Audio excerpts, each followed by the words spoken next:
All right, you're welcome to the program. It's Good Afternoon, Ghana. My name is Ania Fompofo, live from the Akua Bahima studio, and we're bringing you the analysis of utility bills that we have to deal with. The PURC has announced already. Now, some analysts, stakeholders have also come up with different, utility percentage or utility increase percentage quotes. Saying that the PURC is not being honest with Ghanaians and that the realistic tariffs that we're actually supposed to be paying are higher than what has been quoted to us. We'll give you the details. What minority is also requesting government to do, and then we will analyze these issues with Edward Bauer. Edward Bauer is the Member of Parliament for Mines and a Member of Parliament and also a member on the Mines and Energy Committee. Also Benjamin Insia as a policy analyst with COPEC. Alhaji Jabaru Abubakar is Director, Regional Operations, PURC, to all help us understand what's going on this utility tariff percentage increase. We also know that, some consumers were not sure how they have been captured in terms of this increment. And so we'll be asking all those questions and try to get all the information that you may need as far as September 1 is concerned. We'll be back shortly.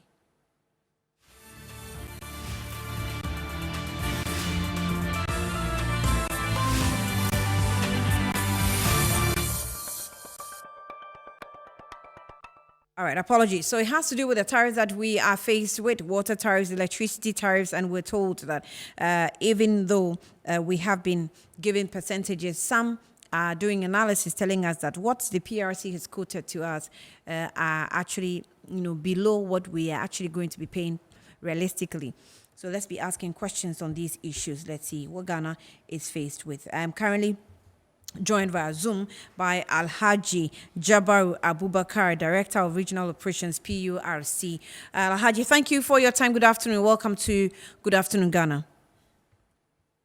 Thank you very much, and good afternoon to your viewers. Right. So the last time I spoke with you on the news, and we were asking, about the increases. First of all, I actually wanted you to deal with the lifeline consumers and what they are going with in terms of percentage increase. And you said that because we have already put out the general percentage increase, I wanted to find out if the general percentage increase is still going to affect them. If not, how are they going to be dealing with the situation? And who are captured in the bracket of lifeline consumers? Yes, I like I said yesterday, obviously the lifeline were considered that much, and I did indicated that the structure has changed. And is as a result of studies that was initiated somewhere in the early parts of 2000 by Energy Commission that resulted to the 50 unit that was used for classification for lifeliners. There have been other studies and research that has suggested that 30 kilowatts can still survive the same at that point, because at that time they were using the incandescent bulbs, that is what we used to call onion bulbs, which were not energy efficient. So now with energy efficient gadgets coming in place, you now have tabletop fridge fans and lighting taking less than 30 kilowatt hour per hour. So with even 20 kilowatts, you should be able to fall within that. So the commissioners in their wisdom thought it wise that we have to revise that one downwards to 30. The lifeline, because it's very sensitive and we are looking at the poverty baseline survey and not to overburden people who are already struggling with it financially, it was only the energy that was adjusted. When we say energy, that is a kilowatt hour. The service charge still remains the same. That's 2 cities, 13 pesos. There's a zero change there. And what I was trying to explain to you yesterday was for us not to go into the individual lines. If you go into the individual lines, we are going to have some places that you have zero in terms of changes, and there are some places that you will have a reduction in the rate. So for a press, the press conference was talking generally about the end user. And the end user was what is required to meet the revenue requirement, what is needed to do the business, what is required to give you the services, taking into consideration the benchmarks that have been set by the commission. And that is why what it is. So the lifeline is just that the bracket has been reduced. Then the second thing is that the service charge to that bracket has not changed. So they still have that special protection, just that those who fall outside the lifeline, they also have some protection, but at least there were some changes in their energy and the service charge. But when you even go to the non-residential charge, the non-residential category, they too, because there is a deliberate policy, like I said yesterday, to promote businesses and to promote especially the small scale and medium businesses, the service charge there had not changed. It is the same, there's a zero increment there. And that these are very clear things. It's only the energy that has changed. And when you even go to the energy, you will see that the first category, that is where you have the hairdresser, the barbers, and those things. And we've done studies to those things to know that this is the category where you have these businesses where individuals with a minimum capital can start up something, with a minimum training and skill can start up something. Maybe somebody has gone to learn a skill as to how to make haircuts. Then he is able to get a store and he started.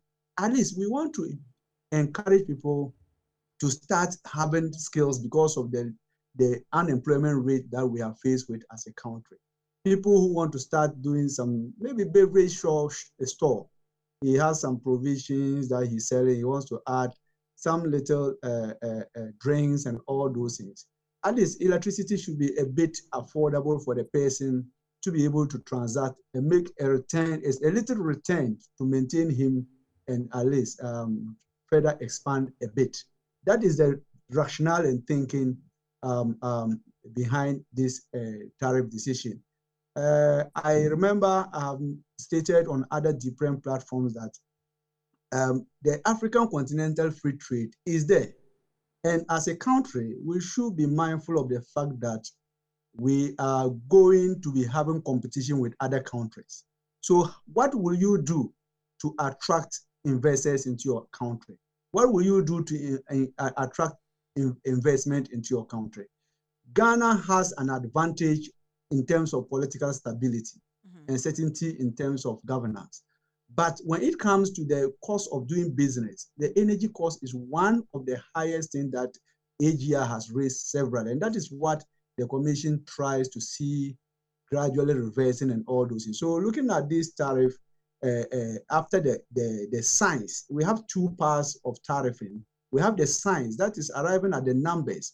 Then we have the art bit, and that is where the commissioner will now look at some of these parameters and look at some of these factors surrounding your development agenda and take decisions in accordance to that. And that is what informed them trying to give much interest to the private sector, to people who are using electricity for productive use.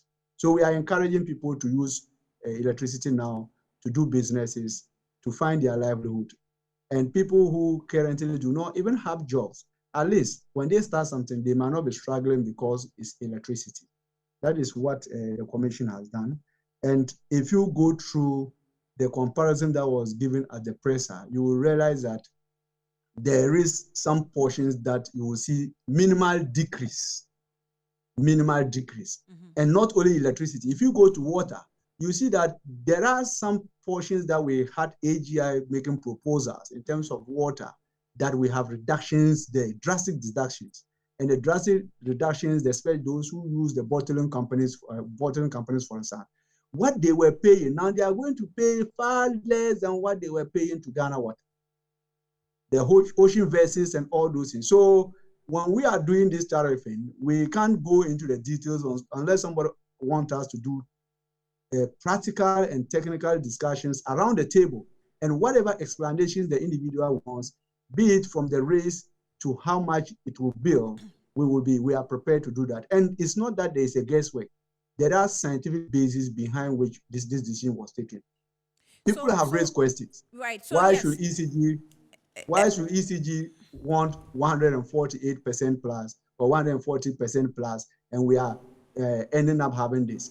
It's just that if you understand rate settings, if you understand billing, you will realize that the cost drivers in terms of the energy generation value chain is largely at the production stages. And I gave an example at some forum that let's take somebody who produces cocoa porridge to sell. The cocoa person has a lot of ingredients that gets into it. Firewood, look at the mill, they go to the grinding mills and all those things. After producing the cocoa at the house, vehicles will transport it to the selling point. So when somebody who is selling the cocoa, just the employee of the person who sells the cocoa is paid less than 100 and it demands 300% increase in the salary. That is not the main driver of the cost of production the cocoa to the sale point. And that is the same thing. So electricity is produced somewhere, it's transported. So the transportation cost is not that much, just like the cocoa person preparing the cocoa at home and transporting it to the market. The one who is selling the cocoa, his wages alone cannot be the driver of the entire cocoa value chain cost. And that is what we experience in the tariff, in the rate setting regimes. So ECG percentage is not the main driver. The generators and the fuel that gets into, just like the cocoa, the maize, and the firewood that gets into the cost of the cocoa, all mix out that. So at the end of the day, the weighted average will be much lesser than the salary that is being demanded by the seller of the cocoa. So that is just the simple layman's understanding of the value chain of the power industry. But the scenario you're setting, I mean, I know that there's been the problem of PURC, if I'm wrong, correct me, the PURC board not being set up for about 2 years, which is also what affected the adjustment of tariffs. Of course, we know that the work of the tariffs increment must go through the board. And so that also is a major factor which has caused the pile up today for Ghanaians to carry the burden. Is that not a fact? Yes, people have raised timing, which I agree perfectly. And people have raised that the PURC board, if they were in place, it would have been done earlier on and whatever. Even though tariffs were not done, payments were being made. You see, the difference is that we have to understand the industry. The industry is such that a lot of the IPPs are invoicing in dollars. Their contracts are signed in dollars. And whether you adjust tariff to reflect times or not, they will still take the dollars. So somebody was paying for the difference, and that is government. And as a commission, the commissioners looked at people said, oh, why couldn't you have waited for some time? Yes, we can wait, but the entire Ghanaian populace, including those who don't use electricity and those who don't get Ghana water, will have to pay for it through taxes. Because once finance is making the payment in shortfall on behalf of the Republic of Ghana, everybody is paying. So do we want people who directly benefit from these services to pay a little bit more or not? People have raised current exchange rates and they have raised current inflation rates. No, PURC, we don't use spot inflation or spot exchange rates. We use trend. So we use a trend of 6 months or a trend of 1 year, depending on the commissioners, the decision they take. So some of these variables that you are seeing has not impacted much on it. So it will have to be a waiting at the cumulatively 6 months for which you will use, and that will adjust, that will affect the pricing. In billing, that is, electricity is not as simple as we would have seen in the petroleum industry, where you plug in numbers and you get the rate. Right. In electricity, we use trend analysis, and in the billing and metering, we use trend analysis. So sometimes the standard trend that we use is a minimum of 6 months. Kindly hold on there. I have Benjamin Insia, who is policy analyst for COPEC. He's joined me in the studio. Benjamin, you're welcome. Thank you. Thank you again for joining us once more. I'm expecting Edward Bauer, who is also making another argument, quoting a different percentage of about 34%, which is what he thinks that is going to be the realistic charge, and not 27 for ECG as being quoted by PURC. Benjamin, what are you also saying from COPEC? I think from COPEC's perspective, the increment, the average increment announced by PRC with respect to electricity varies depending on the user. So I do agree with Edward when he says that some residential users, not those on the lifeline, will pay more than 34%. What we have is around 36%. Oh, wow. Yours is bigger. Yeah, 36% is what the non-residential users, the residential users, but not on lifeline usage. And one observation we've also made is that previously we used to have 0 to 30 pesos per kilowatt hour, 50 pesos per kilowatt hour as our lifeline user. In this particular billing system that they just brought out, we've realized that they've changed the 0 to 50 pesos per kilowatt hour as the residential, the lifeline user to 0 to 30. So instead of the 0 to 50, it's now 0 to 30 kilowatt per hour as the lifeline user, which means they'll shorten it. And also, we've also observed that it's true. He said that the lifeline users service charges were not increased, is zero. But if you go to the industrial sector, especially the mines, the steel, even though they try to realign the adjustment to favor the industry, we've realized that the service sector, the industrial sector is paying huge sums of service charges to about even 618%, right? For example, one was paying somewhere 49 pesos. Today, beginning September, they are going to pay 500 pesos per kilowatt hour. So that's about 618% increment. That is the mining sector, that is the steel sector, and also some of the industrial sectors are paying that.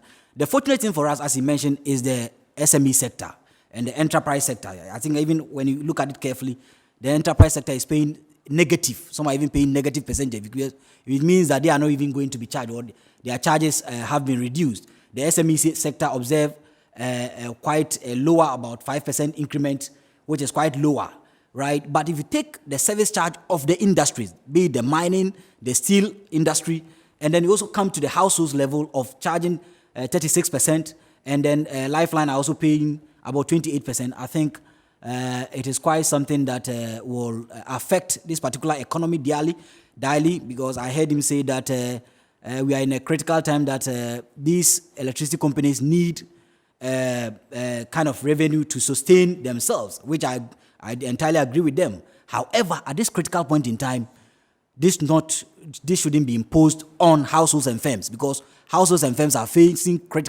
serious challenges from fuel to inflation and other factors. So if you add on electricity cost to their cost of living or cost of operation, it is going to worsen their situation. I think that PRC ought to have relaxed a bit for us to overcome these current challenges we are facing and then introduce these particular rates later.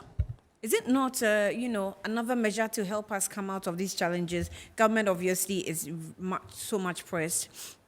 He was saying earlier on, when the board was not constituted, he's saying that government was taking care of some of the bills, and at some point it had to stop and all that. So maybe it's gotten to a point really government does not have the money.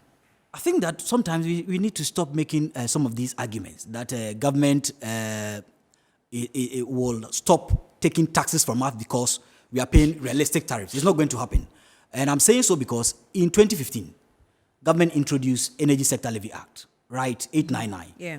We still pay it, regardless of adjustments in the electricity tariffs. Even in 2021, we had to add 20 pesos to amend that particular act to 1064, right? We added 20 pesos, what called Energy Sector Recovery Levy. So we are not going to pay, the petroleum consumer or Ghanaians are not going to stop paying taxes because electricity companies we are paying realistic tariffs to electricity companies. Government will continue to collect these taxes. So, for example, today, PRC comes to say that we want you guys to pay for the real tariffs of what the ECG, NETCO, and other distributors are giving you. So, is government going to stop collecting these taxes beginning September? No. Government is not going to stop. So, we at COPEC think that we are in a critical situation that government continuously takes money from petroleum consumers to offset some of these debts at the production of electricity. Even distribution of electricity, still, petroleum consumers continue to pay this. So why should the petroleum consumer be burdened with higher price of petroleum products and still continue to pay higher prices on electricity whilst he pays. So if PRC wants us to pay for realistic tariff, then PRC to advise government, to tell government that it is enough. The petroleum consumer cannot pay for taxes to offset debt in the energy sector. In the energy sector. Yes, so that we all agree that we are going to pay what ECG is supposed to collect from us.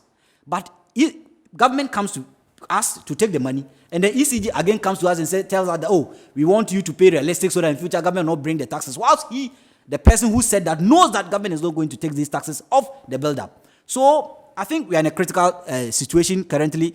I do sympathize with them that their cost of operations have increased over the years, but at this critical point in our history where the households are suffering and then the production sector, which is the firms, are also suffering, we need not to burden them with other sufferings again by introducing this tariff beginning September. Rehash your points on the percentage that you're saying that, yeah. So you have done your calculation. Yeah, the calculation is that the lifeline users, which is between 0 to 30 pesos per kilowatt hour, are going to pay 28%. That is from our calculation. Now, the other residential users, which are not lifeline. Is your formula different? I don't know the formula they used. But we just use based on the data they gave us. Okay. The other users, residential users, which are not lifeline, are going to pay about 36%. That is how much they are going to pay. Now, the SME sector, I agree with him, SME is going to pay about 5% increment, which is quite low. Even the enterprise sector, which is the minor within the SME, are going to pay less because they've reduced it for them, which is quite also accurate. Mm-hmm. Now, if you go to the special low tariff users, with higher voltage, low voltage, averagely some are paying 26%, some are paying 28%, some are paying 39%. But what we are saying is that if you look at the service charges of these industries, that's the special load users, if you look at their service charges, some are paying as much as 618%. That is what some of them are going to pay. So if someone comes to tell us that, yes, we've realigned in terms of tariffs whereby the industries are not going to pay more, based on the service charges, they are going to pay more, right? And if they pay more, it is going to affect their cost of operation. And at this critical time, what we at COPEC believe is that government needs to sync policy. We need to sync policy together. Yeah. When we sync policy together, in terms of employment creation, this is not the right time for us to introduce tariffs. This is not the right time. And I will say so because, you see, ECG comes to say that they are facing difficulties. It's true. But they are also making profit. In 2020, if you look at the state ownership report, ECG made about 181 million. I've not seen the 2021 yet. They made 181 million. If you take Gridco made about 156 million, right? But these, even though they are profit-oriented companies, they are also public entities. And public entity profit is not actually your motive. Yes, I agree. You must make a bit of profit, but profit is not actually your motive. And even if you make losses, we, the Ghanaian petroleum consumer, continues to pay for these losses. So at this critical time, where we are all kind of going into certain crisis situation based on household and firms, we need not to introduce them. Maybe later days, later years, we can reconsider and re-inject some of these tariffs and make up of what we lost. But this critical moment, I don't agree with ECG and PRC bringing these new tariffs, even though I sympathize with them that they are facing quite a difficult challenge in terms of operations. Well, I'm not sure how you admit that they are facing challenges in terms of operations, but yet gave us figures of profits that they've been making. We've seen the 2020 figures, yes, but not the 2021. Alhaji, maybe you can respond to some of these things. Is there some calculation you are using that's different from their formula that they used, that's giving us the percentage increases that you gave us? They are getting between 34 and 36. And you are around 27, I think, for the ECG, right? Yeah. Yes. You see, that is what we ought to understand, that the rate setting is not straightforward like I indicated. And I expect that the civil societies and the think tanks, if you don't understand some of these issues, you consult the experts who are into it. You can't, if you don't know and you say some of these things, it's like, from my perspective, it shows some level of lack of understanding of what billing is all about. If we have a service charge that has not changed, and you have a variable charge that change, you can only select only the variable, rate from the 32.9 to 41.9, and you say it's 28%. The two CD 13 pesos has not also changed. So you weight it, and when you weight it, you are going to get a lesser percentage of that. And moreover, I want, for the purposes of education, civil societies and think tanks are highly respected. I ran some trainings for some civil society and think tanks. And obviously, because of the knowledge at their disposal, that is why people will listen to them that much. So my brother, if some of these issues you are not clear, it's just better you contact, when you contact us, we'll be able to give you the explanation. We said on the end user is the weighted average cost. So if you go in between the lines, you yourself have admitted that there are some places that are reductions, there are some places that are increases. So if you do that selective, you are distorting. And when you do that, it doesn't show how much professional the analysis could be. And that is why we have to be very careful when we are making some of this analysis. The service charge you mentioned about the industry. Service charge is not about 5,000 something percent. It's a fixed cost monthly. And we had shifted from a regime where we used to have what we call the maximum demand charge, where even you didn't operate, you were still paying over 6,000 Ghana cedis. The network that is there, obviously there should be some fixed element of cost in maintaining the regulated asset base. These are things that has been taken into consideration, and all of us knew that these were issues that the utilities had presented. Fine, you can say that we should have delayed.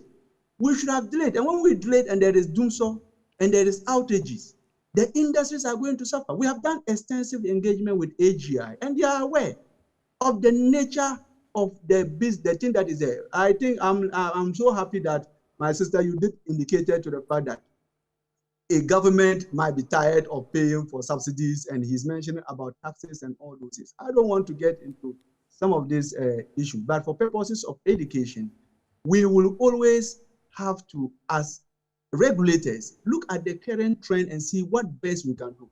We don't want the entire Ghanaians to be subsidizing for people using electricity. Yes, but even that, the point I also wanted to make there, but I wanted him to come in, that's why I didn't chip in, was that if government decides to delay the constitution of a board that's responsible for a particular duty, and it does not, and then and in the end, it ends up paying the cost that the people are supposed to be paying. Why should the people be blamed for that? Yeah, whatever the case is, you would have still paid, because every tariff has what we call a control period. That's an expiration date. And the previous tariff that we have had enough like a year ago when you have rightly put, you have said it. But the fact that we didn't do it, it's what we call under recoveries. The system is such a way that when you have a revenue shortage, there is a way of throwing it. And when you over recover, there's a way of giving it back to the people. So we have all these mechanisms in place. And I think we have to be very, very grateful to Ghana Pay, the design that we have in the distribution and transmission, in the sense that most of the utilities are government owned, the shareholders. If we had gone into, if we had you read the proposal, you will see that most of the cost drivers are investments. And investment either comes in through grants or loans, and sometimes on land loans, which government would have taken for them. The only bit that was given to the utilities were loans that were contracted by themselves for them to service. But the on-land loans, government in itself has deferred those payments because we know the current situation we find ourselves. And that is why most of these increases they brought up, they couldn't get that. Some people say, what we are giving them, we are likely to get them. So no, the level of satisfaction on quality they wanted to provide us, we've asked them, let's prioritize it. If you want to give 99% reliability to Tema Industrial Enclave, I will say yes, because once 1 hour of outage within an industrial hub affects them a lot. If you tell me that you want to give, let's say, Dansuman, 99% reliability at this current state, I will tell you that defer it. Whatever, let's meet the regulatory benchmark. Let's give them, let's say, 95% reliability, because there are no industries there. Because when you talk about reliability at a very higher percentage, it comes with investment, and investment comes with cost, and cost will burden the Ghanaian. And looking at the current situation, these were some of the decisions that the commissioner looked at. And moreover, we did what we call consumer service survey, and we took the responses of the Ghanaians. We consulted the civil societies. They had the proposal at our website. And when you read it, you see the core drivers. It was largely investment that will improve the network. A cursory analysis of the whole proposals will tell you that transmission and distribution was what was driving higher percentage. Do you know why? Because we've not invested so much in the transmission and distribution network. So now we have the generation there, and the system that are to supply you is what is weakened. Last year, around midday, January to mid-year, we had serious challenges in Kumasi that affected even the entire Ghana in terms of outages. People were like, "Oh, the regulator, what did you do?" And these are some of the things we are trying to prevent. You might be thinking government is paying for fuel generation, excess capacity that maybe might not be utilized because of suppressed demand. But at the end of the day, the network to the maintenance and operation has to be given for them to maintain the network. If the government will not give them money for maintenance and operation, and what was given to them in this tariff is the maintenance and operations. That is clearly what the commission considered, and some small returns that will enhance, their revenue. Let them bring down their revenue losses. Are you able to handle the current situation without necessarily pushing the bills on Ghanaians in this quagmire, economic quagmire we find ourselves? Actually, Benjamin has also suggested that we do a policy sync. Is that possible? No, you see, we have done a lot in terms of that. Let me tell you one thing. People will ask that, "Oh, you were not revising tariff." We've done several revisions of tariff quarterly. But you see, it's within the industry players. There are some times that when we have good rains, VRA would have overrun the height as against the projected demand or energy that they were supposed to produce using the hydro. And hydro, all of us know, is cheap. So when you overrun, we tell you that you have over-recovered. So let's do some recovery and give to the ECG, who is having a revenue shortage. So we'll be doing some of this. So those who are critical. So it's the same people, it's the same citizens that you're charging, you're putting the burden of petroleum on, and you're using revenues that have been generated, to balance what is going on within the energy sector. And that doesn't mean that these people are still not going to be paying for tariffs or taxes for electricity or water. They're the same people still generating revenue for the same different sector. Yes, with that one, I am not privy to that. What I know is that when there is a shortage, the finance ministry has to bail out the regulators for them not to call on guarantees. But as to whether whatever government is even paying, it doesn't pay for their operation and maintenance. And you need a light on. We've gotten to a state that if we don't give them the reflective operation and maintenance, the system will collapse. Do we want the system to collapse? And people will come back and say, "PUS, what were you doing?" And let's let regulators do their job. Let's let politicians pay their politics. I understand, we all understand Ghana, whatever the situation. Somebody wants to say something. But I sometimes get surprised when the civil societies, which we expect that they will do proper analysis, want to also toe the same line. I know some of these levies and things, like I have said, you pay it either way. Either the people who are benefiting directly from the services will pay for it, or you pay it through tax. And that is what I'm saying. There was a gap. And the gap, I don't know where finance was getting the money, but I know it's through Ghanaians. But to say that specifically what petroleum users, consumers are paying for is used for electricity, that one I'm not. All I know is that if you have got their revenue requirement, which has been met to the tariff. When we have legacy debt, out of some of these things, we say, let's defer, and you are paying for it. That is a decision that policy makers have, as a commission, have taken a decision to make sure that we are coming up with tariffs that will cover operation and maintenance. And ECG shouldn't come and tell me that I didn't have money to maintain my things. That is why this area is going off every day. They shouldn't tell me that these people cannot get light because I didn't have money to do it. That is what we are doing. We set standard, we have benchmarks. Right. And we want to hold them to that. And once we don't give them their maintenance, their revenue requirement, we can't go and hold it to them. Right, let me come back. To run the system the way we want it, then obviously it will be very difficult for us. So I'm quite surprised that maybe So let's take some of these things. Let's not make line by line analysis. Okay, Let's okay. read our statement and we will be able to understand what We sometimes need you to break down what has been captured in your statements, which is why we speak to you beyond the statement. But kindly hold on. Thank you. Benjamin, I will get back to you. My producers are prompting me to go for a quick breather. When we come back, we have some citizens who have also expressed what their views are about the tariffs. People don't even want to even hear about tariffs. I don't know how they can escape that if you're supposed to pay. So let's go for a breather. I'll be back. Benjamin, I'll allow you to speak when we come back.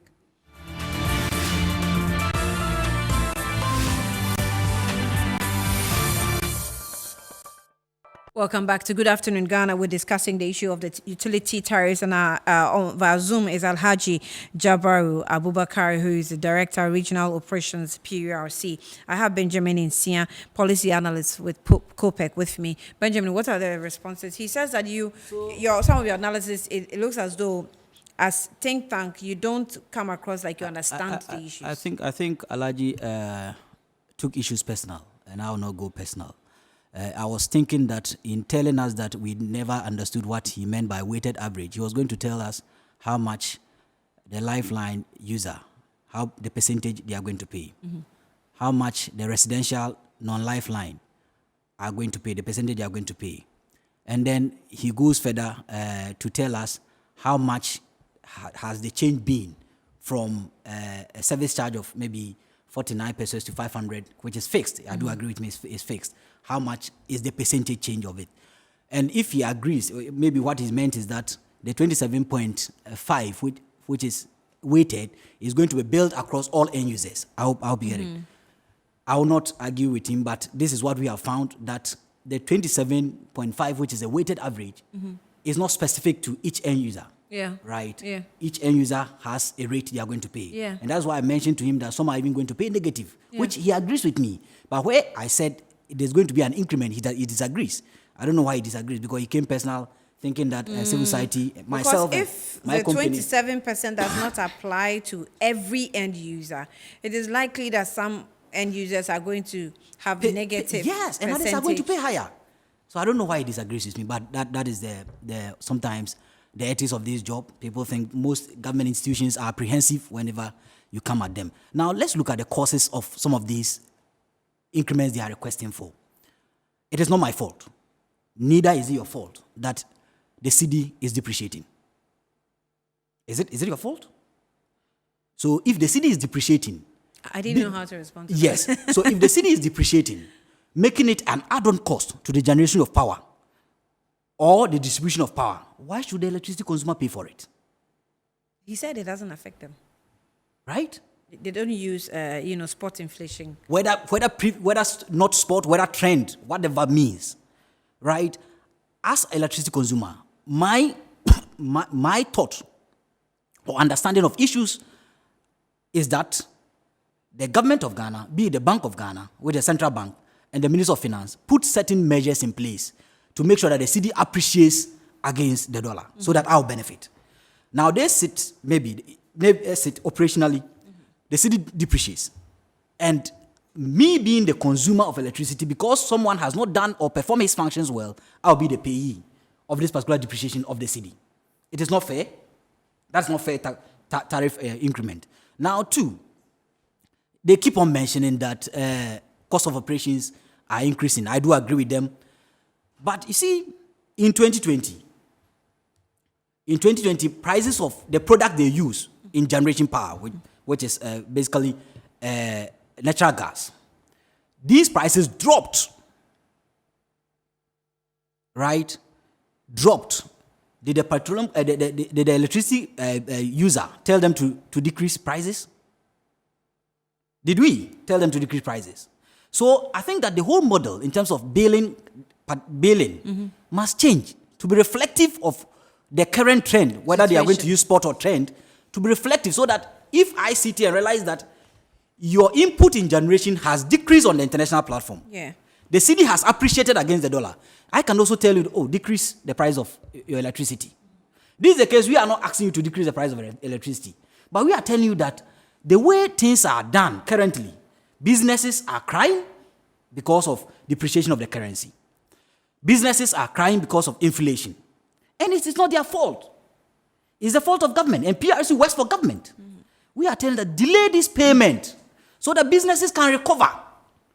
Households can recover from poverty. And you are telling me that I don't know what I'm saying? I may not know what I'm saying, but what I know is that as a consumer protection agency, COPEC, I know that Ghanaians are suffering. And if he cares about Ghanaians, if PRC cares about Ghanaians, this is not the right time to introduce these tariffs. And I think I heard you when you mentioned that you allowed your reporters, or your reporters went out and sought the views of Ghanaians. And he tells me that they went and did some survey and Ghanaians were willing to pay. Which survey? They should give us the survey. They should publish that particular report so that we can know willingness to pay is part of a cost or tariff increment mechanism. Who are the Ghanaians who were willing to pay? Recently, I heard AGI, a spokesperson for AGI, complaining that this tariff increment is going to cost their businesses. And you are telling me that AGI is agreeing with you? COPEC is a civil society organization that makes sure that the right thing is done. And he mentioned one thing. Let me remind him. He says that he doesn't know whether government supports organization, ECG, the distribution organization of generators with infrastructure. He should go and look at the ESLA, Energy Sector Levy Act, 899 or 1064. He should look at it carefully. We pay an amount, and that is allocated to what we call Power and Infrastructure Service Account for creating infrastructure in the distribution of electricity in this country. So why should we say that no one pays? We pay.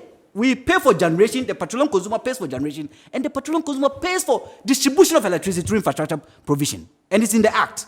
So at this current instance, he may disagree with me and tell me that COPEC is a standard institution. I don't have any problem with him. But even within his weighted average he's quoting, the weighted average, some are still going to pay higher than the others. And I'm telling you that the lifeline users are going to pay 28%. He may disagree, but to reflect in September. I'm telling him that the residential users which are not lifeline, 0 to 300 kilowatt per hour, are going to pay 36%. And I think I heard you earlier, you mentioned that Edward Bauer also mentioned same. 34. We are not against PRC. We are telling you that everyone is complaining in Ghana. We do agree that you may be facing certain operational challenges, cost challenges. But at this current instance, delay it a bit. And that is why I mentioned sinking policy. Yeah. Because PRC is not a standalone organization. Okay. ECG is not a standalone organization. VRA is not a standalone. DRICO is not a standalone. It's an organization within government. And if government wants to sink policy, this is not the right time to introduce this particular tariff to Ghanaians. Alhaji, just a second. When you conducted your survey, did you have Ghanaians who were saying, oh yes, we want to pay so that you can give us better services? And when was this survey conducted? It's on our website, and the PURC happens. We're trying to enhance our transparency. And I want to state that my good brother there is not that I took anything personal. I was just trying to explain to him the calculations and the analysis that we do when it comes to power rate setting is completely different from petroleum sector. Like the lifeline he did indicated, if you add the service charge, we are talking about 26.77. That is billing. I'm just making reference to the statement that we did. The statement that we sent out there said 27.15. And that is the average for all the brackets. So that is just where. So we are almost talking about the same thing, no? So if you do in the line and you segment it it doesn't work that way. And customers also will not be behaving that way. The pattern is such that I might consume 200 units this year. And so we don't differ from, we are not running away. Do we always do average increases? That is it. That is what we do. But in between the classes, somebody will experience some shortage reduction. Somebody will experience some increase. So we are using the energy, the revenue requirement, and the trend analysis that we are using. We use a period. We don't just use one, and that is just what my brother should understand. So maybe if it happens that you thought it to be being personal, no, that is not my intention. Okay. And I don't think. Okay, hold on. Let me just use. With you people. Yeah. Right. Let's use a few minutes to listen to Ghanaians. Suddenly had an increase from 20-something% to another. But what you are witnessing is that this is going to add up to the already existing hardship. We were just within COVID trauma. The government had a lot of policies which is in the break. He's not able to raise enough funds domestically to be able to do that. And so coming again with another increase, Ghanaians are really worried. This tariff is going to create a lot of problems because already we know that the economy is very bad and the youth are not getting jobs to do. So once there's an increment in any of the utilities, it's going to affect the young guys and also the nation as well. What's what I'm in free po. I'm in a way you some day. What I was Baba Jimpono, I am Bohumbo's interest. When COVID came, they told us the water was free, but I knew very well that we were going to pay it back someday. So I am not surprised of the new increments in tariffs. This government has deceived us all, but in 2024, we will vote them out. Back and white and say, wash it. Nay, him there 2024. Nyaku Ponze, Yana Papa, and come Senyi, John Dramani. A little politics in there, but those are some views in terms of paying tariffs. We will wrap up. So I think what Ghanaians should understand, at least what you can take away from the platform, is that the 27% that was given by PURC is a weighted average. You're likely to pay more or less depending on the end user brackets you belong to. Wrap up. So I think we at COPEC, we know COPEC is a consumer protection organization, and we still stand by our assertion that this is not the right time. And you heard from some of the consumers out there, this is not the right time because you are in a difficult time that if you want businesses to grow, businesses, yes, SMEs are also businesses, and I quite agree with them with the percentage they give the SMEs. But general businesses to grow, we should not introduce these tariffs now. Right. If you want households to recover from poverty, because already households are suffering from what we call fuel poverty. If you want households to recover from poverty in general, this is not the right time. Maybe sometime we can reintroduce some of these things, and even maybe increase the margin when households have benefited somewhat from right. Let me have Alhaji. Can you give us your final words? We're wrapping up, please. Platform and my good friend there. I think what we have to know is that Alhaji, before you go, someone sent a message. He says that, good afternoon, Annie. The PURC and the government should be sensitive to the suffering people of Ghana. This increase in water and electricity tariffs is just unjustifiable at this point when the economy has not been fixed. Alhaji Haruna sent that in. And this one also says that the matter, good afternoon, Annie. Viewers, okay, Annie, the matter on discussion should be made very simple. Water is really suffering, and those who are destroying the water, okay, through Galamsey should. Okay, that's not for you. But the fact that you are insensitive. Yeah, thank you very much. And like I say, my good friend, thanks for this opportunity. But what I would want to state is that as a regulator, you have to take some decisions at some point in time. And that is very, very important for us. That is why, as regulators, we are there. We should be mindful of the fact that the commissioners are independent in the performance of their functions. And the position espoused by my good friend from COPEC has been the positions espoused by other stakeholders. Let me tell you, including even people who are both in opposition and in government, because they thought it is not right. But as a regulator, the information and the data we see, if we don't take these decisions at this time, we are likely to have do so. And we will not be serving the interests of Ghanaians because industries will collapse. Thank you very much. Right. Thank you very much to Alhaji Jabaru Abubakar is Director for Regional Operation, PRC, and Benjamin has been with me in the studio. Benjamin Insia, Policy Analyst with COPEC. Someone says, good afternoon, Annie. Water is suffering. Those who are destroying the water through Galamsey should make them drink the chocolate water they have turned the clean water into. And Ultimate from Kumasi says, Alabaster Ice Company, if you live in a country where your currency is among the worst on earth, this is what will always happen. A once promising state in Africa, now a failing state, you say. That's where time will allow me. I am Anil Fampofon. This has been Good Afternoon, Ghana.